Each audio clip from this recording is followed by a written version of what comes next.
What's up, everybody? Welcome back to the channel. If you're new here, my name is Matt.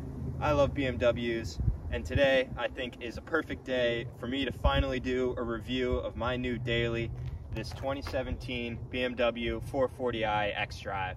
Spoiler alert, I love it.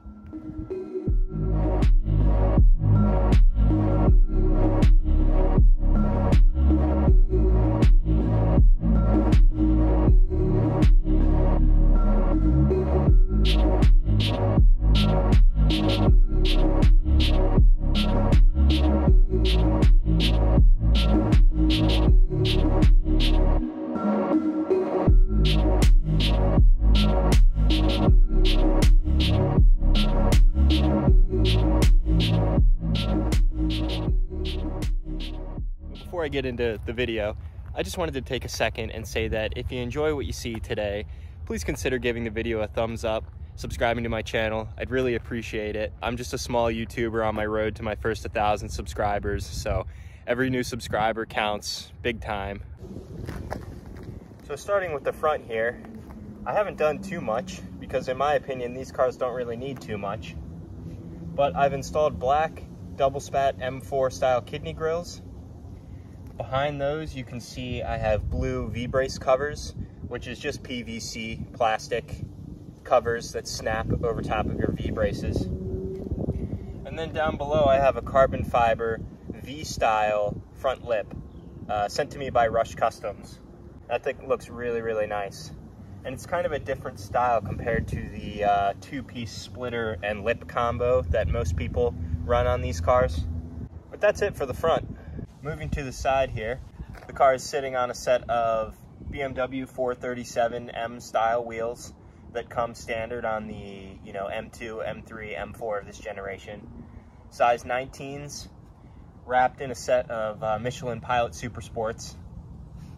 And then the car is lowered on a set of KW V3 coilovers, which I think makes the stance look super, super good.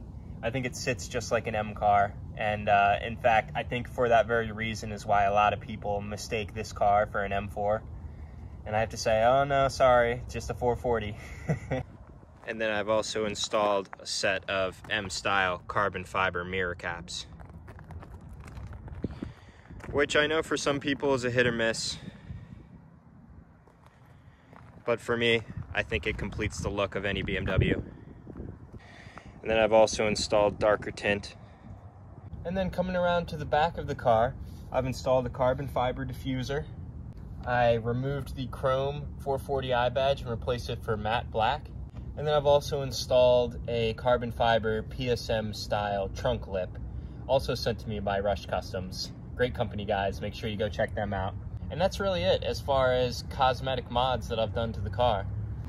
So let's take it for a spin now, and I'll give you guys my opinion on how she drives and how it feels compared to my E90.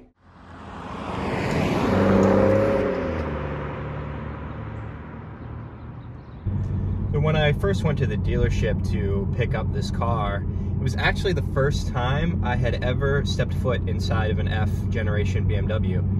And just immediately I thought to myself, wow, this is a really nice place to be. And somehow BMW managed to modernize this interior while also keeping it familiar enough that someone like me coming from an older generation BMW could just kind of pick up where I left off. It's got the heated M Sport steering wheel, which I believe is merino leather, along with black Dakota leather seats, also heated, but not cooled. And they have this really, really nice subtle blue accent stitching on the seats, also on the door panels, along with subtle M color accenting on the seats that look really, really nice. So far they've been comfortable enough. I've only had this car for 3 months and I haven't taken any long extended trips in it, but I've got no complaints. They're just as comfortable as the seats in my E90. This car also comes, along with the M Sport package, you get the Harman Kardon sound system, which I think sounds amazing. Definitely an upgrade from the base sound system that I had in my non-M Sport E90. I also have a full-size iDrive unit, which supports wireless Apple CarPlay. Super nice. but for all you Android people out there, it doesn't support Android Auto, so that's kind of unfortunate. I also have a really nice backup camera that has the dynamic park assist lines that move as you turn your steering wheel, which is really, really useful. And a true heads-up display, which is super, super awesome. But to be honest with you, once the novelty of having a heads-up display wore off, I find myself forgetting it's even there. You know, that pretty much covers all the main features that comes along with this car. I haven't done any interior mods yet, and to be honest, I'm really not hard-pressed to do anything because I think the interior of the F generation BMWs just looks 10 out of 10. You even get this really, really nice, like, silver hexagon finish. It's almost like a silver carbon fiber finish in the car, which I think makes it look really, really sporty. And a lot of people replace it for real carbon fiber, which I probably will do at some point, but not in a huge hurry.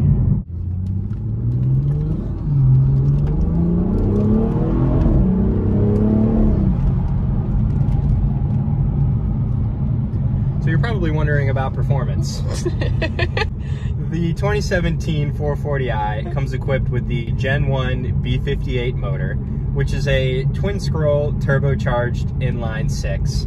Much like the N55 that you know, I have in my E90 335i. The difference being that the B58 comes with a closed deck and a number of forged internals, making it a lot more robust and a lot more capable of reliably making bigger power. And it's probably not going to blow up on you like my 335 did. This is actually the same engine that's in the new Toyota Supra, and I'm sure I don't have to tell you about the massive reputation that it's been building. It comes tuned a little bit less aggressively than the Supra, producing 320 horsepower, 330 torque in its stock form. And with just an intake, downpipe, and tune, you can easily produce over 400 horsepower in these cars. And then if you want to take it even further than that, with only a couple more upgrades, you can easily get up to like 600 horsepower in these things and be racing the likes of supercars and, you know, like C8 Corvettes. But stock cooling, stock charge pipe, stock turbo, all good up to like 600 horsepower on this engine. So this car already has a BMS intake, a high flow catted downpipe, and then it's JB4 tuned. And those things combined with the 8-speed ZF transmission that comes in these cars, let me tell you, this thing moves.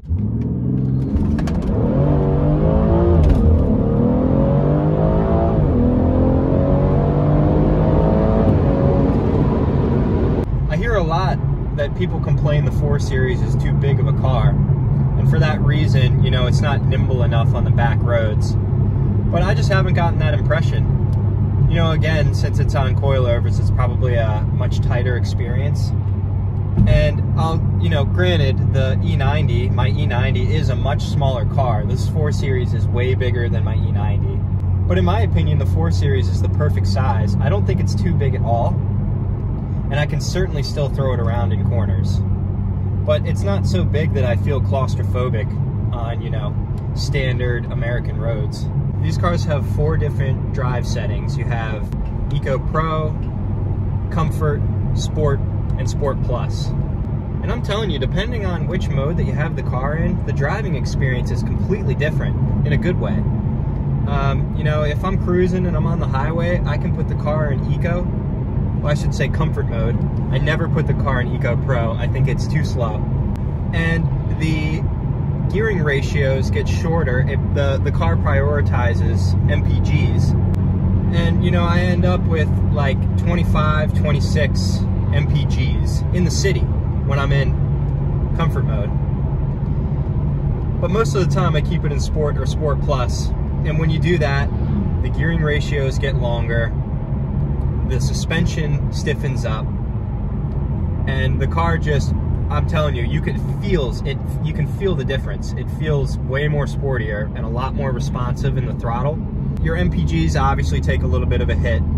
I get around 21, 22 miles per gallon in the city. I really only do city driving, which, if I'm being honest, that's kind of a gripe for me, because when I bought this car, I really expected it to do better in the gas mileage department. But, you know, people don't really buy these cars for great gas mileage. They buy it because they want a fun driving experience. So I get over that fact pretty quickly.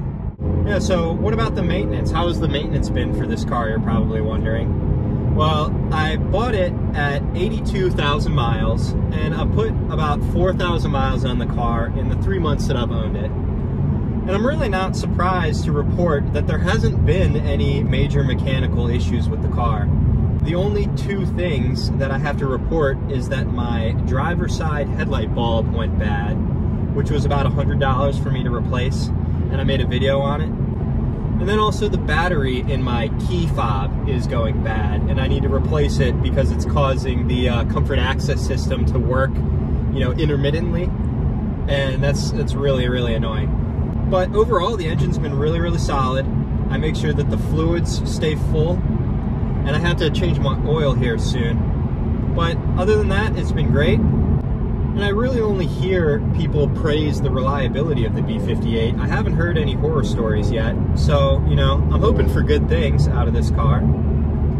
It's not super high mileage, but, you know, at 86,000, it's starting to get up there, and I'm expecting things to start going bad here soon, but, you know, fingers crossed.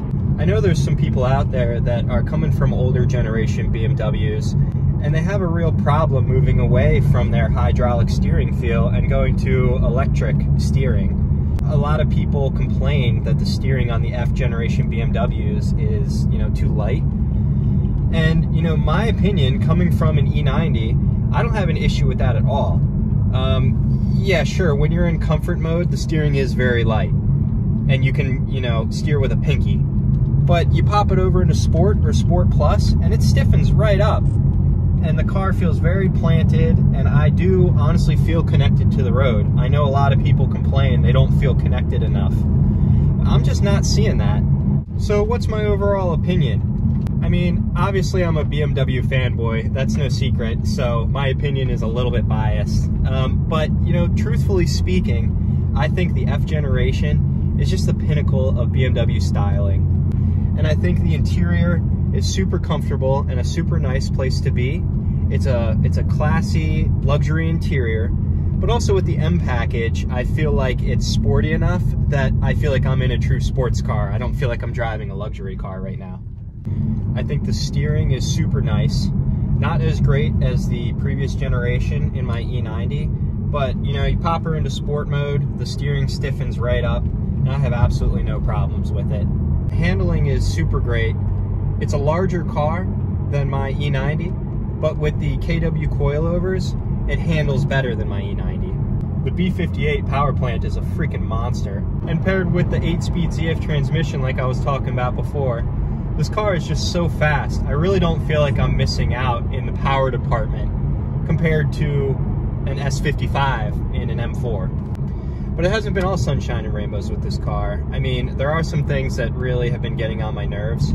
For example, you know, I expected the gas mileage to be better when I bought this car. But then again, it could be better if I drove it like a grandma. But, you know, you buy this car because it's a sports car and you want to go fast. So my gas mileage definitely takes a hit for that reason. I keep it in sport mode almost all the time. But I think most people out there are going to be doing the same thing. So the numbers that I'm getting are more accurate in my opinion. And I also tend to think the car is just too smart for its own good. All the electronics that you find in these new generations, it really just steps on my toes a lot. Like, for example, this car has that stupid auto engine start and stop feature where every time you pull up to a stoplight, the engine shuts off to save gas, I guess. And I know a lot of cars do that, but why the heck would you put it in a 440i? I just don't get it.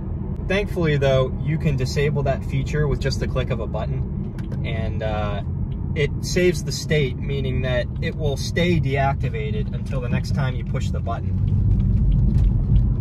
So it's not that big of a deal. Also, the comfort access is a really nice feature to have when it works. And I find myself, maybe it's because one of the batteries in my key fob is going bad, but the comfort access system very rarely works. Oftentimes I find myself outside my car looking like an idiot because I expect the comfort access feature to work and it's not. So I'm just trying to open my door and it won't open. And I'm just getting pissed off in the parking lot. Sometimes that little hand that hands you your seatbelt when you get in the car has like a malfunction and it starts tripping out and it keeps on opening and closing and it won't stop. And the only way to make it stop is to shut off your car and get out. And then one other thing that's been, you know, just a gripe that I have with the car, and I mentioned it earlier, is that the shifter is just way too dainty for my feeling. It's just too tiny. And my E90 had a much beefier shift knob that felt good in your hand. And I just can't find a good position to sit my hand on this shifter. I just don't like it. But that's really it as far as, you know, gripes and things that have grinded my gears so far with this car. And to be honest, I was kind of hard-pressed to come up with things because, you know, I'm a huge BMW fanboy and I just love this car through and through. So yeah, while there are some things that kind of get on my nerves, I quickly get over them and I just go right back to loving the car.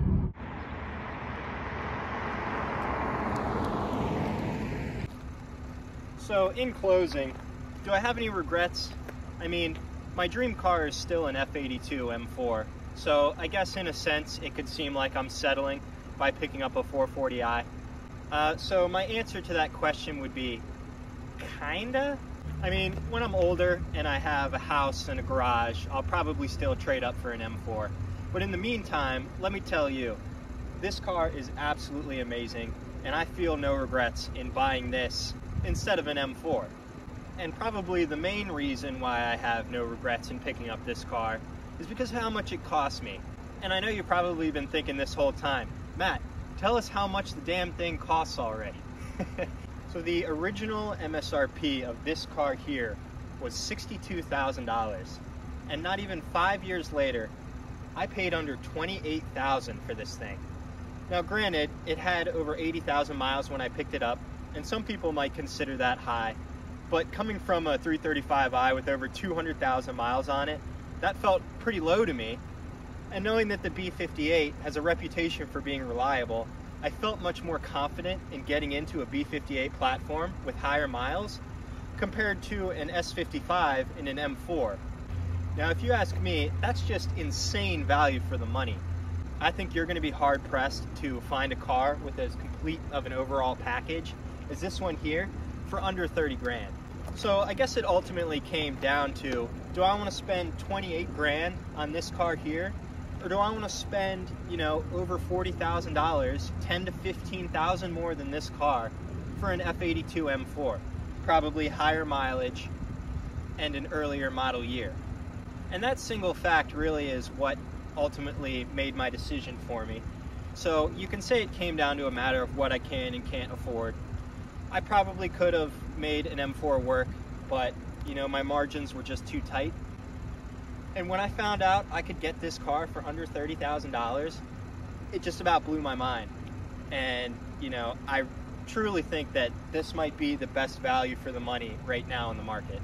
So that's going to do it for this video, guys. I really hope you enjoyed it, and I really hope that somebody out there found this video informative. Anyway, if you liked the video, please consider giving it a thumbs up and subscribing to my channel. It would help me out big time. I'd really appreciate it.